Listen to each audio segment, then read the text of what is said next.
Anda kembali di Metro Siang, pemirsa. Mudik Lebaran merupakan fenomena sosial nasional yang melibatkan pergerakan massal dalam skala besar. Namun ternyata di balik dinamika tersebut, mudik menyimpan dimensi sejarah, budaya, sosial hingga ekonomi yang kompleks. Untuk itu kami akan mengulas mengenai mudik secara menyeluruh, mulai dari asal-usul, tujuan, dampak hingga tantangan dan strategi mitigasinya dalam slide-slide selanjutnya. Pemirsa, mudik yang hari ini identik dengan lebaran dan pergerakan jutaan orang sejatinya berakar jauh lebih dalam pada sejarah masyarakat Indonesia, khususnya di Pulau Jawa. Mudik berakar dari pola hidup agraris masyarakat Jawa ketika mobilitas sudah terjadi namun ikatan dengan kampung halaman tetap kuat. Aktivitas kembali ke daerah asal umumnya berkaitan dengan ritual, ziarah dan juga siklus kehidupan agraris. Nah, fenomena mudik kemudian menguat secara signifikan pada era 1970-an. Saat itu pembangunan terpusat di kota-kota besar seperti Jakarta. Akhirnya pun mendorong urbanisasi besar-besaran. Banyak masyarakat desa yang merantau untuk bekerja dan lebaran menjadi momen panjang untuk pulang. Dari sinilah mudik mulai identik dengan Idul Fitri dan berkembang menjadi tradisi nasional. Kalau secara etimologis, mudik ini berasal dari kata mudih dilik atau mudih disik. Artinya adalah pulang sebentar atau pulang dulu. Makna ini mencerminkan realitas para perantau yang meninggalkan desa untuk mencari penghidupan, namun pada akhirnya tetap kembali untuk menjaga hubungan dengan akar asalnya. Dan lebih dari sekadar pulang kampung, mudik juga memiliki makna sosial dan kultural yang kuat. Tradisi ini menjadi ruang untuk bisa mempererat silaturahmi, menghormati orang tua dan leluhur, serta meneguhkan identitas diri sebagai bagian dari komunitas asal. Hal lain yaitu faktor religiositas yang turut memperkuat tradisi ini. Lebaran sebagai momen kembali ke fitrah dimaknai selaras dengan pulang ke asal baik secara spiritual maupun sosial. Oleh karena itu mudik menjadi perpaduan antara budaya komunal dan nilai keagamaan yang terus hidup hingga kini. Pada akhirnya mudik bukan hanya tentang perjalanan fisik dari kota ke desa. Mudik adalah refleksi hubungan manusia dengan asal-usulnya tentang rindu, identitas dan kebutuhan untuk kembali meski hanya sebentar. Kita beralih ke slide selanjutnya. Pemirsa, mudik lebaran merupakan praktik sosial yang memiliki dimensi nilai, fungsi, dan tujuan yang kompleks dalam masyarakat Indonesia. Kalau dalam perspektif sosial, mudik ini menjadi instrumen ekspresi bakti kepada orang tua dan juga keluarga. Mengapa? Karena kehadiran fisik di kampung halaman ini merepresentasikan tanggung jawab moral perantau, sekaligus untuk memperkuat legitimasi ikatan kekeluargaan. Pada saat yang sama, mudik ini juga berfungsi sebagai mekanisme reproduksi sosial melalui penguatan silaturahmi. Interaksi antar anggota keluarga, kerabat, dan komunitas lokal memungkinkan terjaganya kohesi sosial dan kontinuitas relasi antar generasi. Ketiga, kalau kita lihat dari segi individu, mudik ini menyediakan ruang refleksi dan juga introspeksi diri. Transisi dari lingkungan urban ke ruang sosial asal memberikan konteks untuk evaluasi diri, muhasabah, peneguhan identitas, serta reorientasi nilai dan tujuan hidup. Selanjutnya pemirsa, yang keempat, mudik ini juga dapat dimaknai sebagai ekspresi syukur. Kemampuan untuk kembali, berkumpul, dan berbagi hasil perantauan menjadi representasi atas capaian sekaligus kesejahteraan yang bisa dirasakan. Kalau dalam rangka kultural, mudik ini berperan sebagai mekanisme pelestarian tradisi. Praktik ini menjaga transfer nilai, norma, dan identitas kolektif dari satu generasi ke generasi berikutnya. Kalau kita lihat secara keseluruhan, mudik lebaran ini tidak hanya merepresentasikan mobilitas musiman, melainkan juga menjadi proses sosial yang mengintegrasikan dimensi kekeluargaan, kultural, dan spiritual dalam satu momen kolektif. Kita beralih ke slide selanjutnya. Nah, pemirsa, mudik lebaran ini merupakan fenomena sosial ekonomi yang bisa menghasilkan dampak-dampak signifikan, baik itu dampak positif maupun dampak negatif. Kita bahas satu persatu. Kalau misalnya dari sisi ekonomi, mudik ini berfungsi sebagai mekanisme redistribusi pendapatan dari kota ke daerah. Arus pergerakan masyarakat diiringi perpindahan daya beli ini akhirnya bisa mendorong peningkatan konsumsi, terutama pada sektor perdagangan, transportasi, dan UMKM. Efeknya bersifat multiplier meski memang cenderung jangka pendek dan konsumtif.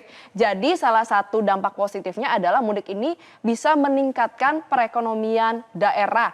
Kemudian juga kalau secara sosial, mudik ini bisa memperkuat kohesi dan jejaring antar komunitas. Interaksi langsung antar keluarga dan lingkungan asal menjaga kontinuitas relasi serta nilai sosial.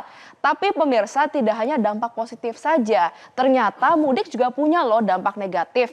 Yang pertama, sama-sama kita lihat setidaknya ada 2 dampak negatif dari mudik.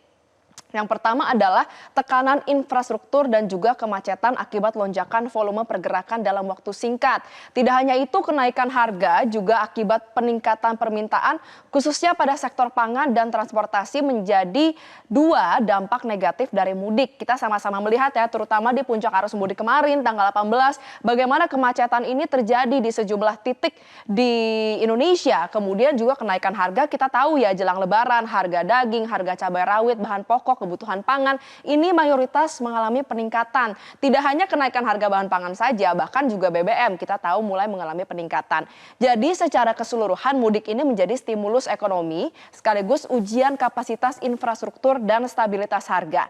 Maka dari itu diperlukan pengelolaan yang adaptif agar dampak positif bisa dimaksimalkan dan risiko bisa dikendalikan. Kita beralih ke slide selanjutnya.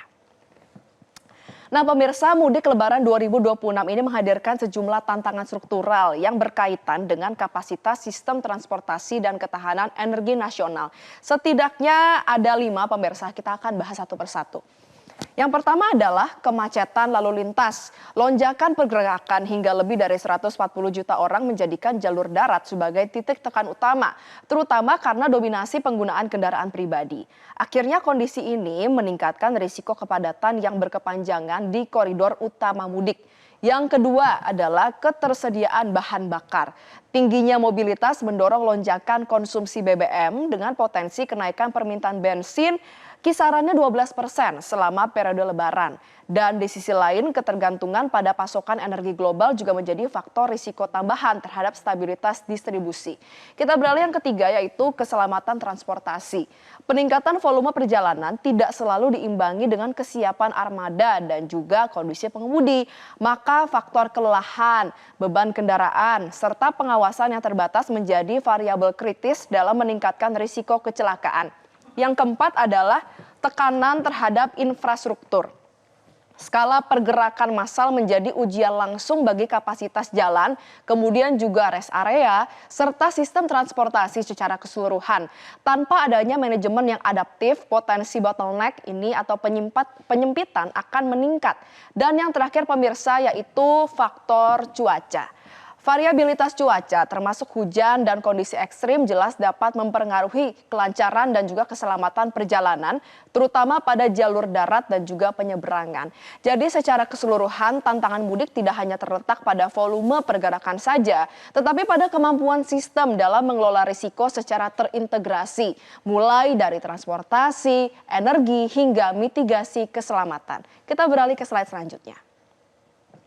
Terlepas dari kelima tantangan yang ada sebelumnya, berikut kami hadirkan sejumlah tips mudik aman yang bisa meminimalisir potensi gangguan selama perjalanan Anda. Kita lihat satu persatu. Yang pertama pemirsa adalah perencanaan perjalanan yang matang. Penentuan rute, waktu keberangkatan, serta titik istirahat menjadi faktor kunci untuk bisa meminimalisir risiko di jalan. Perencanaan yang baik juga memungkinkan pemudik bisa mengantisipasi kemacetan dan juga segala potensi kendala teknis selama perjalanan. Kita lihat yang kedua pemirsa. Untuk yang kedua, tips mudik aman adalah pengecekan kondisi fisik dan juga kendaraan. Keselamatan sangat bergantung pada kesiapan pengemudi dan kelayakan kendaraan. Pemeriksaan komponen kritis seperti rem, ban, dan oli, serta kondisi tubuh yang fit menjadi prasyarat dasar untuk mencegah risiko kecelakaan. Yang ketiga adalah menghindari puncak arus, baik itu arus mudik maupun arus balik. Strategi penentuan waktu keberangkatan menjadi instrumen penting untuk bisa mengurangi paparan kemacetan. Berangkat lebih awal atau di luar periode padat terbukti efektif dalam menjaga kelancaran perjalanan. Keempat pemirsa, hindarkan dan juga harus selalu mengutamakan keselamatan. Jadi, disiplin berkendara, istirahat berkala, serta kepatuhan terhadap aturan lalu lintas menjadi aspek yang fundamental. Pengemudi tidak dianjurkan memaksakan diri ketika merasa lelah karena penurunan konsentrasi menjadi faktor utama terjadinya kecelakaan. Secara keseluruhan, mudik aman tidak hanya bergantung pada kondisi eksternal, melainkan juga pada kapasitas individu dalam mengelola risiko. Melalui perencanaan, kesiapan, dan disiplin, perjalanan dapat berlangsung lebih aman, efisien, dan terkendali. Jelajahi cara baru mendapatkan informasi. Download Metro TV Extend sekarang.